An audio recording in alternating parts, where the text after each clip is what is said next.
Hey guys, GameBoy38 on here once again for Legacy Tech Stories, and today is a bit of a computer collection update for my Voodoo stuff. Here we have two computers, one of which is new. The first is the Voodoo Envy M370. I have showed this off before on my other channel, but here it is for the first time on this channel. This computer was a bare shell with nothing in it. It once caught fire with a broken board. That's a whole story in and of itself. But it has a new CPU in it today. Previously it had some very sad 1.6 gigahertz chip in it, but now it has a Pentium M770 ES chip. And the ES chip actually was taken from this computer here. Don't worry, this computer is not like a prototype or anything, it just came with it.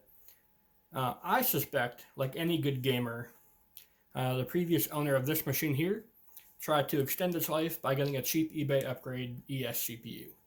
And good call, it works fine in this white computer here. But this computer is actually super broken. I'll show you what's wrong with it in a second. But right now, this computer has an upgrade. It actually is quite a bit faster. I do quite enjoy it now. I'm still looking for the correct board for it with the ATI graphics. That's going to be very hard to find though, so if anyone can find a MyTac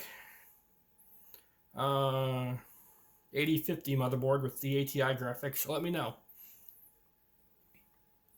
That's it for this one though. And this display can get very bright. I don't know if you've ever seen this display. Probably not, so it gets fairly bright. Makes the camera make everything go dark. So let's get this thing started to shut down. And talk about this one here. Well, this one, I have no idea what model of Voodoo it is, but for Clevo names, it's a M560, which is very rare. I haven't seen one before this. But this one has a bit of a problem. And like I said, it came with the ES CPU, and at first I thought it was that the ES CPU was unstable and causing it not to boot. But let's just take a look here. What does it do when we try to power it on? It does literally nothing. I don't know why it would do this. It just doesn't do anything. It just turns right off. Interestingly, though, the CD player does work. You can see all the lights pop up. It's waiting for a CD to be put in. And the CD drive itself is off color on purpose because I had a spare DVD drive from an M560. And I found on eBay for $7, so I thought, why not? So that works fine, but the main board just doesn't. I've done everything aside from taking the whole board out. I've unplugged all essential items, or non-essential items, I should say. I've tried different RAM, different CPUs. The only thing I can't swap in to test is a different GPU, because I don't have another Clevo format GPU that works right now.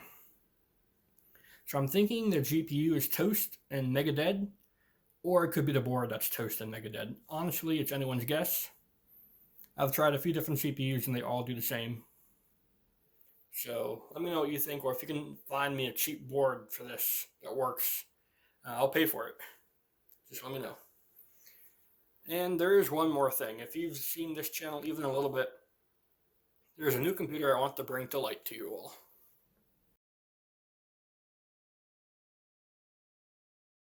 This is an HP Firefly003. Only 12 of these are said to exist. If you're not within HP, you're not supposed to even technically own this, but I do, thanks to some smug selling one on eBay. And I didn't win it, but I did contact the winner and do a massive trade for this. I sold or traded half of my great computers for this. So, well worth it in the end. These are very cool machines. One of the coolest things about them was actually their touchpad.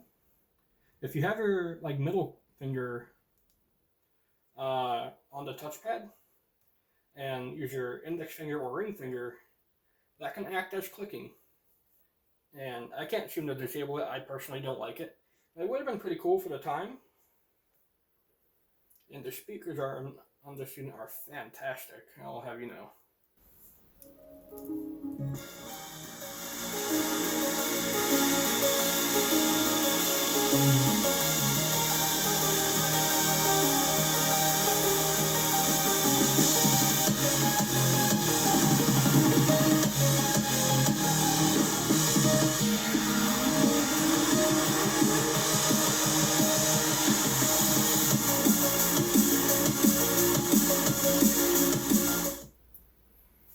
Yeah, great speakers and 2 screens. That's this computer's party trick. 2 screens. It's got an ES Intel CPU, the QX9200. And you can actually find that CPU for fairly cheap on eBay, like 70 bucks. Pretty cool. And it's got 2 video cards, ATI Radeon 3870 X2s. And they seem to do pretty well. I've played some simple games on it. I haven't tried anything serious like, GTA or anything, but I've played Borderlands, I've played The Long Drive, simple games like that. And this background is actually really cool. I had one of my friends make this. It's really cool. And I think that's about going to do it. Supposedly only 12 of these computers were ever made. I don't know if that's hyperbole or if that's truth or if they're really worth $2 million, also quoted by Raw Sued. But these machines were one of the first collaborations between Intel and AMD. And this was meant to put the HP Blackbird 002 into a mobile form factor. And that's what the Firefly003 pulled off. So that's been this computer collection video update. Got the black and the 151 that I'm calling. I don't know if it's actually called that. I have no idea. That doesn't boot. And the white M370 limited edition that does boot and has a CPU upgrade. And the fact that it's an ES CPU for that prototype chassis is actually also quite fitting. That's going to do it for this little update video. I will see you all in the future.